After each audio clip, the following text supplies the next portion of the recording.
Welcome back, ladies and gentlemen, to the final game of the final series between Aimstrong and Sepha. We're very, very excited here. It's gonna be me, FatalSaint, and we're bringing back the Relic developers. Peter, welcome back, Peter. Hey, good to be here. And we also have with us Tribal Bob once again, because the second winner previously did not PM him, so we're going to roll the dice real quick here and see who's actually going to win this. So we have Fallout address, if you can make yourself known in the chat right now, and PM Tribal Bob 41. See if we get a response out of Fallout address. Come on, free. It's free stuff. Who doesn't want free stuff? Fallout address, anything? No? Someone? Fallout address. There he is. Oh, there he is. PM There he Fallout. is. Send Tribal Bob 41 PM, and you'll get a free DLC commander, which is not available to the public right now. So send Tribal Bob a PM, and with that, we're gonna go into Game 5 between Sepha and Aimstrong. And after that, Strong Game 3 as the Germans from Aimstrong. He actually has VP choice, and he decides to go with the Soviets. Not a massive surprise, I guess. What do you think, Peter? Well, seeing as in the last 4 games, Soviets has won each time, no, not too much of a surprise at all. Not too much of a surprise at all. So, at the 5-second mark, if we have the doors open and ready, Tommy. Let's see, the stream is a few seconds behind, and there, as I can see, the doors have opened, the game is on the screen. So let's go ahead and start this last deciding game versus Aimstrong and Sepha. You ready to go, Peter, at the 5-second mark? I'm ready.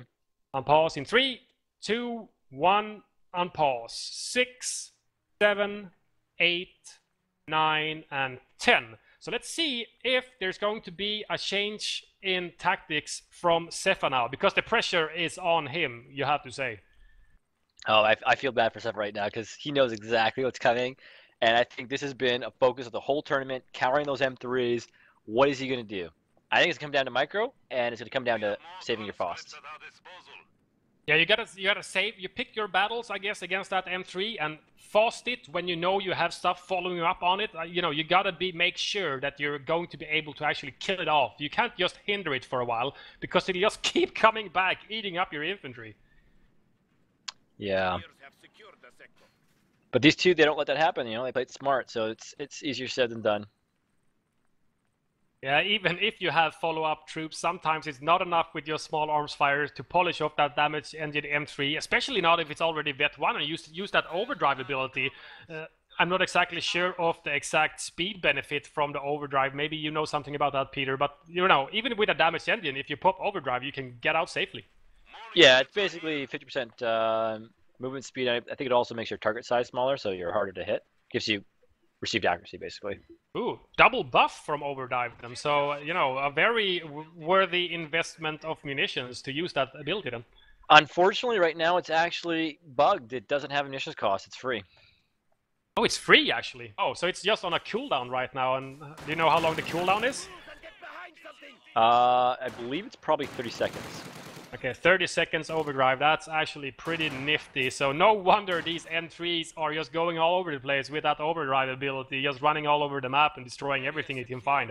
Right. But let's see if Sepha can somehow, you know, muster up a counter to this. You know, he knows that most likely those T-34-85's gonna come in the end, so he's gotta have tech to have those covered. He knows that M3 is gonna come in the beginning as well. He knows there's gonna be guards most likely against his ACs, his armored cars, the scout cars, and the half-track. There's a lot of, I gotta do this, I gotta do this, I gotta do this, and then at the same time, you gotta be on top of your micro, and you gotta be everywhere at once. Yeah, it's definitely going to be a hectic game. I'd like to see if he tries to go for a fast tier 2, maybe pushes out that 222. That's what I'd be doing right now. I try to get that 222 out early and hit that first one as fast as I can. Ura used from Aimstrong on some conscripts. Surprising, you might say, but actually he's going down because he wants to connect his fuel as fast as possible, and he thinks that the small munitions cost to use Ura is going to be worth it in the end.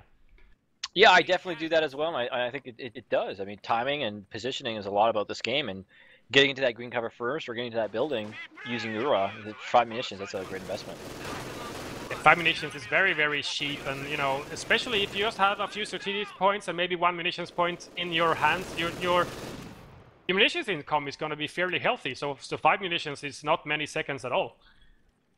No, it's not at all, and it's pretty low. I think it's a 30-second cooldown, so you know you can use it often enough. Yeah, for 5 munitions, no problem at all. We do have the same opening as the previous game, I believe, when Sepha played Axis. 2 Grens and 2 MGs is his tier 1 choice, and now he's just floating manpower. I believe he's going to go ahead and start taking up in his base HQ. He's waiting around with a Pio squad. The one Pio squad he started off with is still alive, and he's just waiting in the base for this upgrade to finish. Yeah, you know, looking at the map control right now, I think Sepha definitely took a risk going for that bottom sector, knowing that that cap, you know, that cutoff is so strong for that bottom, and kind of avoiding the top. I think that originally the Pioneer, the combat engineer of that building, deterred him from taking that top field, but I think he's gonna pay for that later in the game. He seems to be guarding the cutoff with one of his Grens. He's not really moving away. He's capping with one MG and the second Gren squad he has on the field. But it seems to be that like he doesn't want the conscripts coming in here and grabbing his cutoff. He needs his income so he can counter the M3s, most likely coming out from Aimstrong very soon. As I see, his tier 1 building is already up in the base, and the flamethrower on the combat engineer is completed. Yeah, I think you're right. I mean, it's a good idea to try and protect that cutoff. One thing I haven't seen people do from in the tournament is actually putting munitions there, and I think that's completely viable even in a competitive 1v1. You just have to be careful, right? I mean, it's a cost of opportunity. If I put the 200 manpower munition dump there or field dump, you know, is that going to take away map control? I don't know. Is it worth holding that sector for an extra minute or two? Yeah, you never know. It's extremely hard to tell what's going to be worth it and what's going to be not. When the game is just unraveling, it's very hard to say what's the right move and what's the wrong move. I think you just got to make decisions, you know, based on the outcome of the early game of every match you actually play. I think we actually have the half track out first from Sepha, actually. So he started producing it before he saw the M3 on the field. So maybe he was thinking that, you know, Aimstrong is going to do something different now. He's trying to trick me. I'll go for the half track first. Hey, quick question. Is this on the spring version or the winter version? This is on the spring version. And then I'm on the wrong replay, so that's kind of really big fair right there. No problem. Just go ahead and reload that while I keep you covered here, and you can just speed up, and whenever you come close, I'll tell you when you're close enough, and we'll sync up from there. But all anyways, right. Yeah, so it's game 5, obviously, between Sepha and Aimstrong. And that half-track out now, upgrading to a Flammenwerfer. He has seen that M3 down in the south because it actually chased off a Gren squad. I believe he may have put a Faust on it, but it's already repaired, back up to full health. His engine is intact, and that sniper team, female sniper team this time around, out from Aimstrong. So, is it basically 50-50 for male and female sniper teams? Yeah, it's a 50-50 chance, as far as I can remember. Are there any statistical differences? I don't think there is, but you know, I gotta ask. Oh, one shoots twice as fast as the other. Really? No, I'm just joking. I didn't believe you either, but yeah, that would be pretty funny though. Sniper now making herself known by taking out one of the Grenadiers, and this Flammenwerfer seems to be going at it. I believe that Aimstrong might have already taken right here. Here it comes, it's gonna go in on the Flammenwerfer, damage that engine, and the Pios are actually all the way up north, and they're gonna take a while for them to come back. There is nothing around, however, to deal any damage, and I know from doing an expert insight episode with Aimstrong that he actually considers using AT nades, for example, every opportunity he gets, even when you can't follow up, because you still get damage done from it, so you get veterancy. That's what's his logic behind it all. What do you think about that, Peter? You know what? I'm reading this comment. Sorry, I'm just totally distracted right now. What was the question? Aimstrong thinks that, you know, every single chance you get, throw an AT nade, because the AT nade does damage, and damage gives you veterancy. You know, I can see it depends. I think that's going to be quite a heavy munitions cost on you in the long run, and same thing with the cost. You know, if you keep using those one-offs, you're taking away efficiency from the units. Then again, if you don't go munitions heavy build, and a lot of Soviets don't have to, it could be a good idea. I don't know if the vet's worth it though, unless you're gonna kill it. If you're just getting it repaired right away, I don't know. It depends. Yeah, you do stall it for a little while, but at the same time, yeah, if you have nothing to follow up with, that's not going to be possible either. So, have you loaded up the 5th game, and at what time are you at right now? Because I'm at almost there. I'm almost there. Be there. You want to stop at 8 minutes, and we'll catch up there. Yeah, I'll just keep going for now, as it's getting very, very late for poor old cameraman Tommy and poor old Fatal over in Sweden. 3 a.m. almost, but we're gonna stick it out. All right, you want to stop at 15? I'm at 8:30 right now, so just keep on going, and let's go ahead and pause at 9 minutes. So you can speed up to 9 minutes and pause there, and I'll pause at 9 minutes. Right. You do so as well, Tommy, and we'll see what's going to unfold in this battle if Sepha can pull a win out of the Axis side. So I'm at 8:55 right now, so in 5 seconds I'll just pause for a very, very short duration. So at 9 minutes right now. So you're at 9 minutes as well? Yep. So let's unpause in 3, 2, 1, unpause. 9:01, 02, 03, 04, 05. So you're on the spring version of Kolodny now with the two scout cars out now from Sepha actually. This must be a response to this Marcus car with the guards in it, but without the upguns, not exactly sure what they're gonna do. Maybe. No, oh, look at that! Following up with the quick overdrive. Oh, there it goes! Long-range snipe from that PTRS rifles from the guards in the scout car, and that's gonna finish off that vehicle from Sepha. At the same time, Overdrive's gonna let this armored car go back down south and grab that cutoff away from Sepha. Do you think he built double scout cars because he wanted to upgrade one of them and keep the other one upgunned to counter infantry and maybe chase the snipers around? Yeah, I'd say that sounds like a reasonable logic there. I mean, you find that plausible tactic to use double scout cars? They're fairly cheap. Yeah, they're fairly cheap, and I mean, I could see it. If he used it in conjunction with his 251, I think he could have used it to great effect. Yeah, for sure. Does it also have, it has longer line of sight than normal units? Yeah, it's kind of a recon unit, so I think it has 50 sight. I'd have to double check though. Yeah, because it feels like when I've played with them, they seem to have quite a long sight range actually. So, but right now we do have an armored car getting 18-ated, but he's on the rear armor of that M3. He's not actually managing to kill off the Marcus car, the M3. The guards pop out. They did actually steal that MG and run away with it as well. So nice victory for him. But these guards now kind of caught out of position. Long-range snipe, forced to retreat due to a new scout car out from Sepha. Let's see if he can punish with you. We call this the retreat punish. You gotta get it. If I was him at this point, I would get into the base and I would just kite those infantry, but he doesn't. He goes right in for it. He's gonna get AT grenaded and he's gonna lose it. Yeah, the guard squad is coming back and a new guard squad on the field as well. The half-track actually hits Vet 2, which makes it extremely durable, but I'm not exactly sure if he's managing to polishing off any squads whatsoever. He pops smoke in the base, and yet again, as we saw in the last game, he's just harassing in the base. You know, this could have been game over right here. If Sepha had played that a lot more conservatively, kited those units, he would have betted up to 2 or 3, and I think that unit right there could have ended the game. And we've definitely seen an internal test. We've seen the 251 with that type of power. Do you think he basically now ended the game for himself? No, I don't think he ended the game for himself. I just think he put himself behind by losing that 251. He could have kept it alive because obviously as he went into the base he hit Vet 2 by only doing a minor amount of damage, and that was enough. So if he would have just kept it in the field and done the same amount of damage he did in that very brief base attack, he would have gotten Veteran C2, which makes it extremely durable. Yeah. And then potentially Vet 3, which makes it very tough to counter with guards, I'd say. It's just not enough with the PTRS rifles. At Vet 3, you're doing enough to take out most in 20 seconds or less. He is, however, forcing the Soviet player Aimstrong back into his base by doing that attack. So he had it in the base anyway, so... Yeah, that's true, actually. Yeah, he had already retreated all of his forces. So at this point, if I was Sepha, I'd be focusing on tearing up. Well, he has the fuel income for it, and he has the fuel in the bank as well, but obviously right now he's busy with this battle in the center. Oh, did he polish up the grand squad with a grenade? Wow, Yep, that was a full nice grand grenade. I'll tell you what I would down. do. I would go right for the Oswin. The Oswin right here can seal the deal. Yeah, there's no tick in Aimstrong space, the Soviet player this time on Kolodny Firma summer version. He does have tier up once.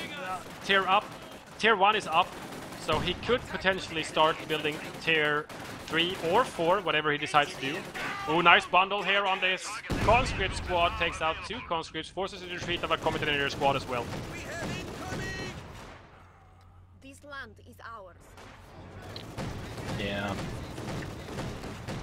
He's trying to reclaim the fuel in the north right now, the Soviet player Aimstrong here, and we had 4 games of Soviets dominating. But okay, well, in game 3, it wasn't really dominating. That was a tough grudge match right there. That was a slugfest if I've ever seen one. They were taking punches at each other constantly, and, you know, eventually the Soviet player won, but he drained Sepha of a lot of VPs, which gave him choice for this game 5. Alright, here's a big mistake on Sepha's part. He got 720 manpower, 140 fuel. He's floating pretty hard right now. He could be pumping out units and keeping pressure on, maintaining map control, but he's not.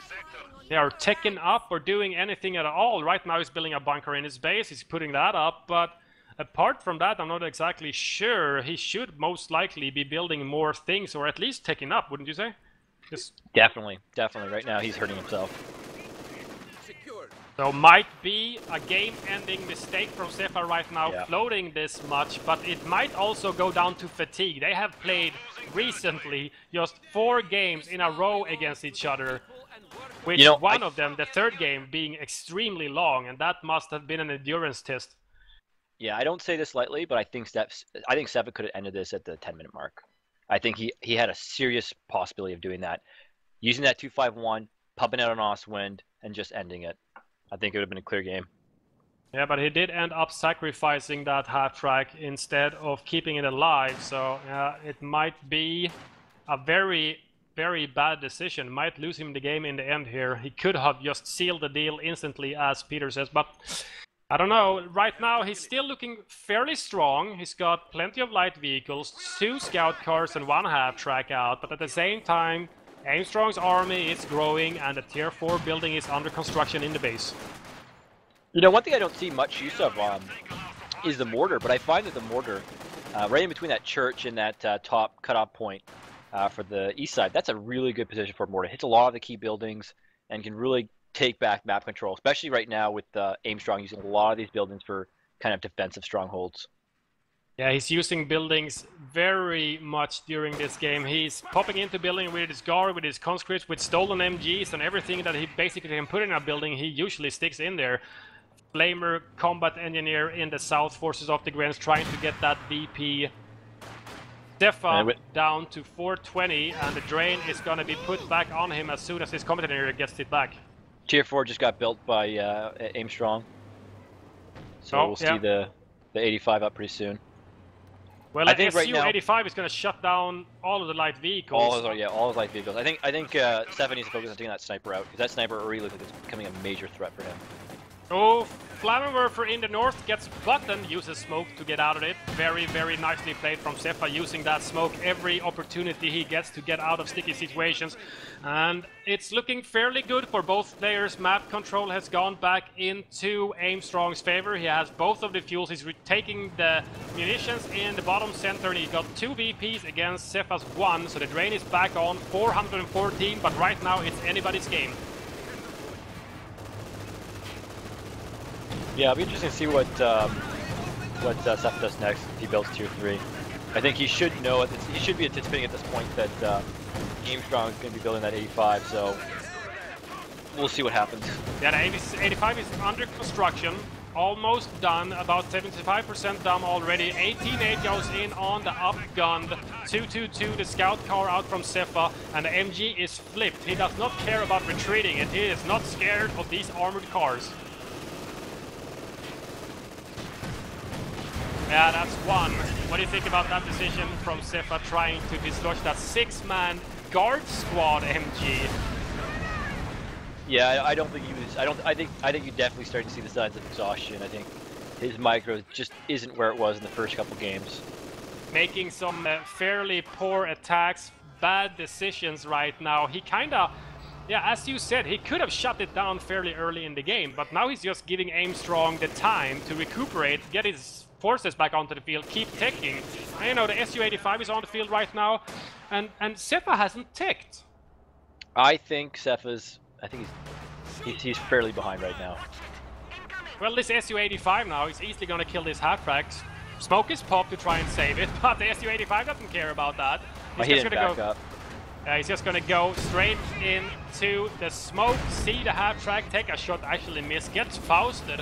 But apart from that, this half-track is a sitting duck. Here, a good tip is you see an 85 charging towards you, instead of backing up, move forward. Try and essentially go ahead of it. There's a lot of times player will, yeah, he had a Faust on it as well. The 85 wouldn't be able to turn around fast enough. Yeah, think about it. You never want to charge with your 85. If he's moving forward and you're moving back, you're not doing yourself any justice at that point. Just move forward.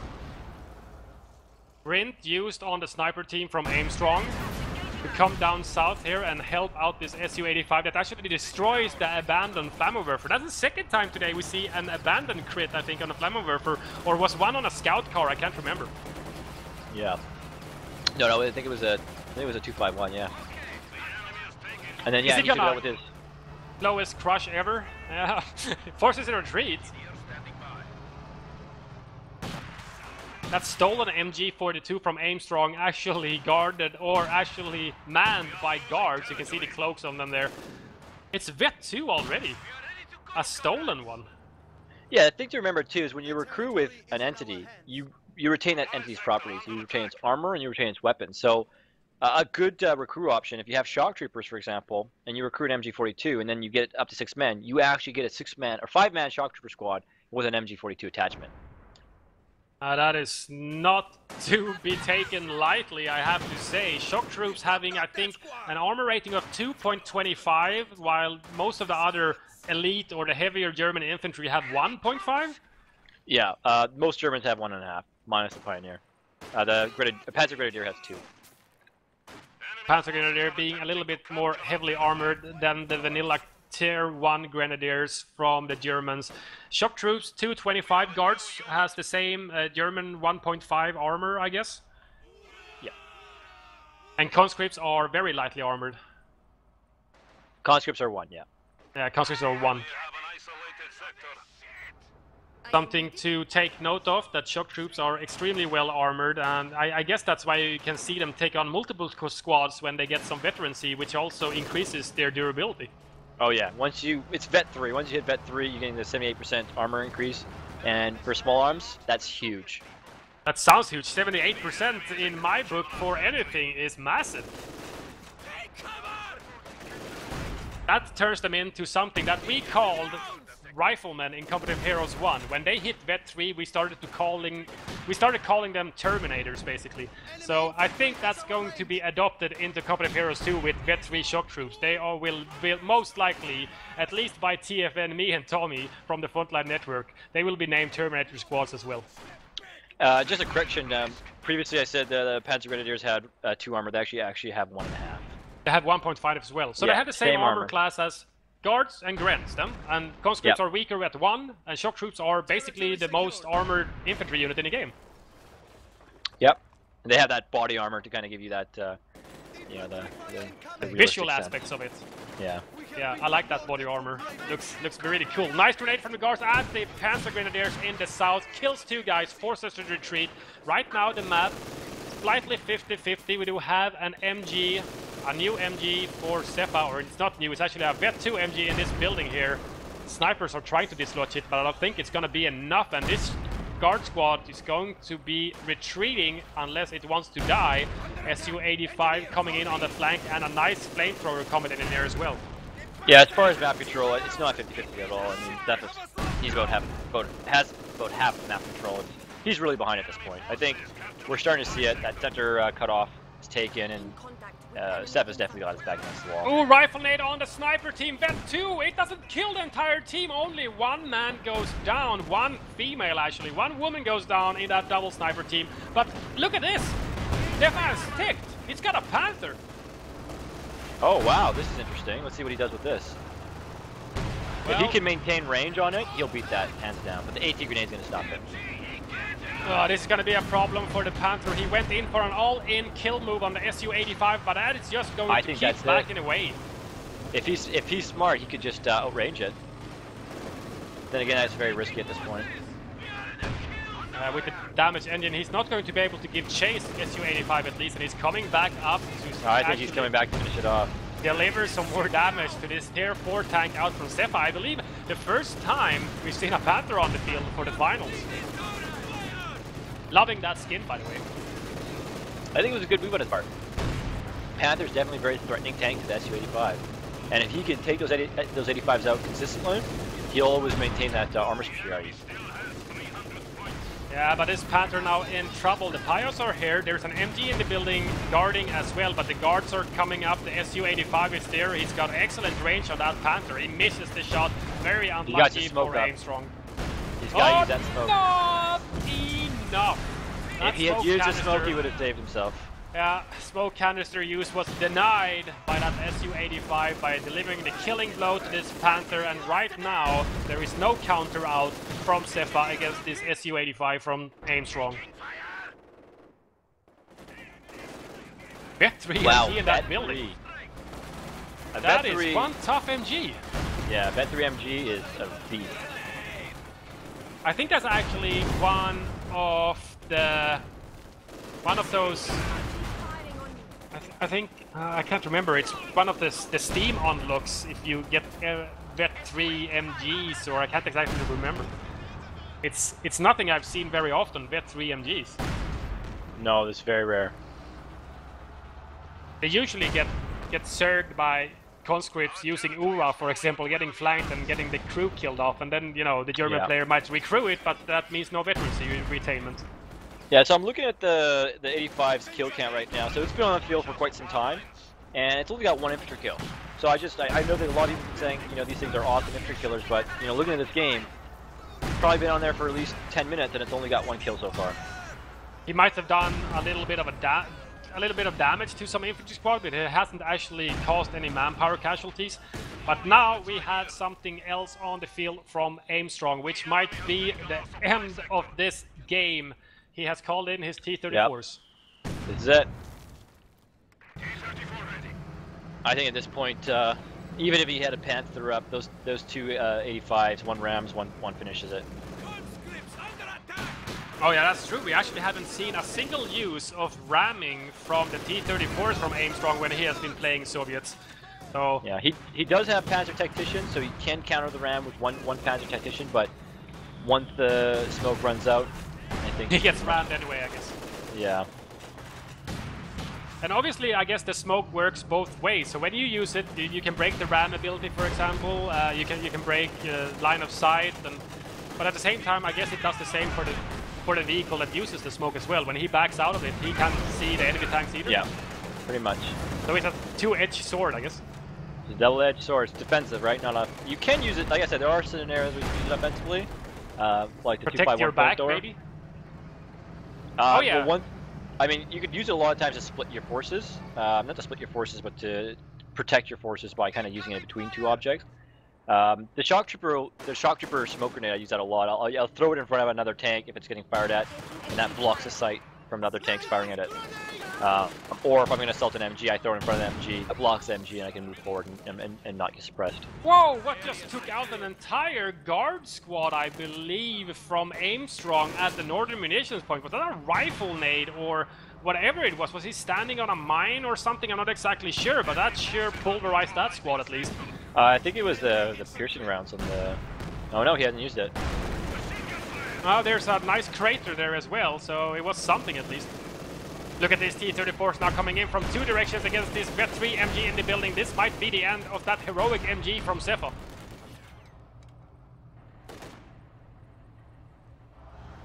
MG is going to vacate the house, taking some flak from the tanks on the retreat path, but he's actually going to be able to dodge those tank shells. None of these tanks obviously being extremely potent as an anti-infantry tool, I guess.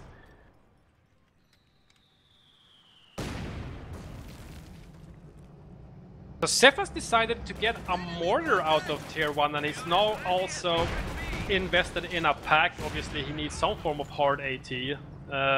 How's his fuel situation looking like, Peter? He's got 95 fuel right now.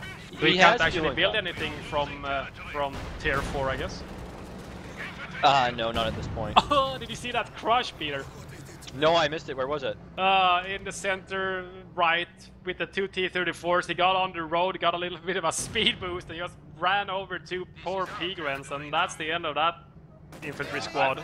I think at this point, even if he got armor on the field, it's just not. He just doesn't have it. I mean, the 285s, he's using them in unison, and let's say he had a Panther. I mean, like I said, best case scenario, he takes one of them out, the other one will finish it off. Yeah, just use the ramming ability to disable that main gun, and you know, if you're lucky, you can even get an immobilization on the enemy tank as your T-34s. I guess they always get immobilized when they ram? No, it's about a 10% chance. Okay. No, I mean the T-34s themselves that are ramming. Yeah, they always get immobilized. That's always an immobilization. Okay. So generally, highest percentages is that the enemy tank will get a main gun destruction and a normal damaged engine, I guess. Yeah, it always gets a main gun, that's 100%, but it rolls between the mobilization critical. I think it's 65 for main, 65 for damage engine or 80 or something like that, 10 for heavy engine damage, and like 5 or 10 for immobilization. There's some variable like that. Yeah. This bit 3 MG is still alive from Sepha. He's trying to go for the VP. He wants to stop the triple drain on him, but he's not sitting on many sectors. He's got 2 connected to his home sector and 1 which is cut off, and that's most likely going to be taken very soon. He's trying to get his cutoff back, but it's not actually connected to any of the high resource points, the munitions or the fuel down south. So right now it looks like Aimstrong's got all the resources in the world. Yeah, it's pretty bad for Sepha at this point. German mortar opening up at the building with a conscript squad, but they do duck out and run out the door and running back home to base to be reinforced and healed up. Get some love and attention from that base HQ, which has its field infirmaries already upgraded. It's been for a long time. I know that Aimstrong always chooses to go for healing, basically. He wants to deny the manpower casualties by taking men losses on his infantry squads. Yeah, I'm surprised he hasn't kind of just pushed in like he did in that the last game he played with the Soviets. I think he's, you know, he Aimstrong, he's 2-0'd everybody, and all of a sudden he faces off against Sepha, and all of a sudden he starts losing. So now obviously he's not going to take anything for granted, so he's not going to risk it doing you know, a silly move. Like, I guess Sepha was the one that actually allowed Aimstrong to come back in this game, because he had him. Yeah, he did. I definitely say that he could have ended that game.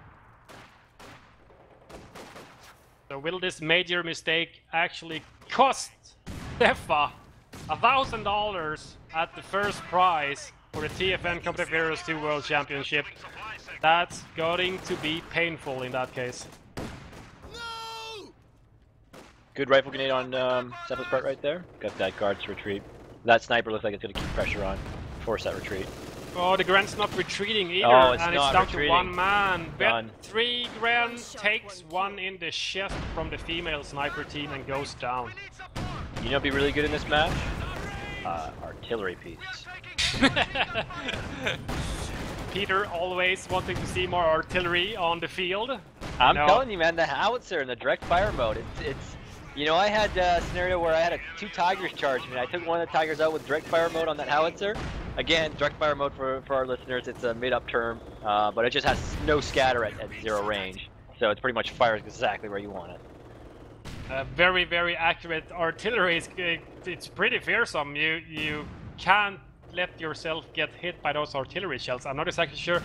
The German artillery piece, the LEFH-18, how much damage does it do per shell? 200 for the German, 300 for the Soviet.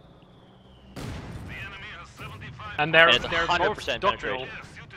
They're both unlocked with commanders, so you gotta choose your commanders wisely. And we saw, up until this finals actually, loads of people going for hit the dirt with the guard rifle combined arms tactics, and now we see Aimstrong going for the guard motor coordination tactics instead. He doesn't want hit the dirt, and I don't actually think that Sepha used the guard rifle combined arms that much. Did he use it for one game, I think?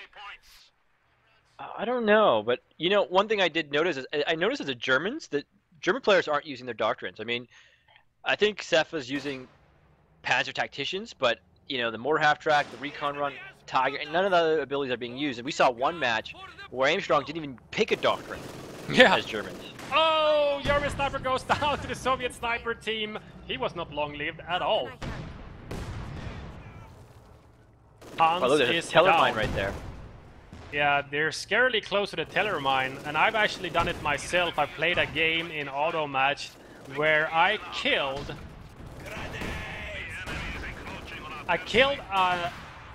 a Soviet sniper team because they were standing on my teller mine, so I rifle-naded it, and it detonated the mine itself as well. So Right. the Soviet sniper team basically vanished from my screen. I didn't even see the bodies. Well, he could have just, I mean, if he had hit the mine with the guard troop there, it would have taken everything out. Wow, that was a long-range 120mm mortar shell taking out the MG on retreat, and Sepha actually throws in the towel after losing that mortar squad. Well, All he's I down can to see... zero. No, he's down to zero Oh, VPs. he's down Yeah, to 0 it's over. VPs. The game's over. Triple capped for the entirety of the game. We have a champion. Tommy, are you here to be ready to crown the champion, the TFN Cup of Heroes 2 World Champion, Aimstrong?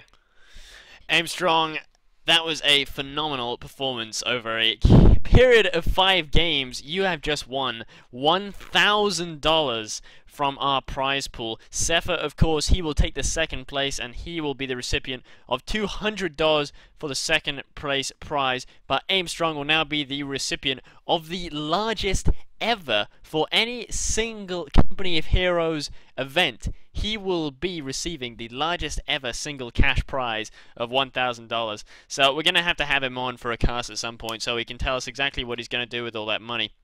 But tonight, Aimstrong, you put in a phenomenal performance, and you deserve that win, absolutely. Yeah, that was a very good play. Extremely good play, and I really enjoyed his doctrine choice. You know, the going for tier 4, getting that one Su-85 to counter the armor, and then he gets the T-34-85s out, and, you know, really good synergy. He just skips tier 3, he doesn't need it because he can still get T-34s, the upgun version. It's really, really cool. It was a brilliant set of games, yeah. Like I was saying before, I was really surprised. I know that some people in the chat are saying, you know, there's some doctrines. The Germans do use their doctrines, but as far as this last 5 matches, I feel like the Germans really, compared to the Soviets, weren't using their stuff. Yeah, so you think maybe, you know, Sepha used a lot of the smoke, for example, but it saved him for maybe 1 or 2 situations somewhere here and there during every game when he was playing as the Germans. But apart from that, as you said, he didn't use anything of the... we never saw a mortar hat track, for example, as far as I know. We never saw anything of the other things in the doctrine. So maybe it would be better if he found another doctrine that could actually use, you know, at least more than one of the abilities that it offers. Yeah, definitely. Well, guys, with that it's been... said, yeah, I mean, it's been that is the end of the TFN World Championship. It's been a heck of a 3 days, hasn't it, Fatal? We were reffing pretty intensely on Friday. We got up early to referee the Asian groups and the early Europeans who got up, and Friday was brutal. Friday was quite disgusting. Yeah. We won't be in a hurry to repeat that experience again, but we would just like to have a couple of shout outs to the guys who have really helped us to make this tournament what it was. In particular, we've got some of our artists who made a lot of the artwork that you see tonight. These fancy transition doors and the screen, the splash screen you're watching right now, was supplied by Sushi Dad, well known in the community for having made a bunch of these for various other COH streamers. We've also got Tricky Waters. He made a bunch of the splash screens that we roll at the beginning of every night over the music while we wait for the viewers to pile in. We've also got Shicey, who a lot of you probably will not know. He's not really a member of the sort of the well-known COH community, but he made a lot of the TFN artwork for us as well, including our very snazzy poster, which I'll show you guys just one more time here. You can see it right there. That's our very snazzy poster made by Shicey, so thank you very much for that. But we would just like to say thank you to all your our viewers that we've had here tonight. I think we pretty much had over 1,000 viewers for the entire night, so we're pretty satisfied. We've gotten a lot of followers out of this. Please do, as Fatal has been saying this entire weekend, go and check out all of the links that we have just below. If you just scroll down a little bit on the Twitch page, you'll see loads and loads of links. We've got various other fan sites, various community sites, various other streamers who you guys should definitely go and watch. There will be more activity on the TFN Twitch over in the coming weeks, but it won't be event. It'll probably be one of us playing, so do keep an eye out for those. You will see Tommy or FatalSaint playing over the next few weeks, probably a bit more of Fatal, as I'm going to be out of the country for a couple of weeks.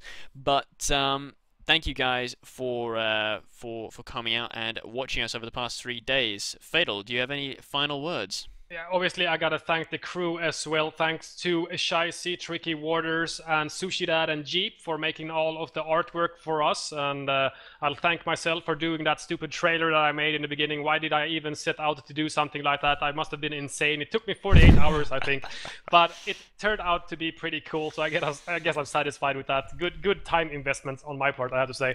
It was tedious, but it was very, very cool. Also, thanks a lot to all of the moderators in our chat tonight. We had a lot of moderators on the team as well, and they've been killing bots all night in the chat. I've seen them. Our ban list all of a sudden has grown like 5,000% because there's been so many bots in here. So thanks to you guys, all of the moderators. We have Ipkai, Fang, Predators, and Jeep, and Juwan. And there's so many people on the team right now. I can't even remember every single one of them. But I have to thank all of you. I thank Sheriff McLawdog for reffing for us. Also Predators and Ipkai was reffing too, and Perlictor. And there's so many people on the team. And I'm so grateful for you guys helping us. Teabag as well. He came in here from WMD, which is mine and Tommy's clan. Where's my demo? Thank you so much, team. Thank you, all of your viewers. Don't forget to follow the stream. Scroll on down, check out the info section, especially the community section. Thank you, guys, and thank you, Aimstrong and Sepha, for delivering 5 amazing games in the finals of the TFN Company of Heroes 2 World Championship. And special big thanks to Relic and to Peter and to Tribal Bob for coming on tonight. Yeah, just before you guys go, I just like you know, this tournament's going to give us a lot of feedback and a lot of data for balance, and I know that there's been a lot of concerns, and I just want everyone to know that we're looking into a lot of these things, and we hope that the next couple patches will hopefully even things out a little more and improve the balance. Well, there you have it, folks. The balance is being looked at. They will take a look at your tournament games. All your fears will be addressed. You will no longer have to cry OP3 anymore. Hopefully, soon we'll be getting hit with another balance patch. But yeah, thanks a lot, Peter, for coming on. It's been an absolute pleasure to have you casting with us. It's been a lot of fun. And thanks overall... to Sarge too. Oh yeah, and thanks to Sarge. He had to go off to bed because he has to get up in about 2 hours' time. Poor guy. Yeah. But of course we had Sarge on here every night as well casting. So once again, thank you, viewers. We are going to take our leave as it's getting rather late in Europe over here. So thank you, everybody, and good night.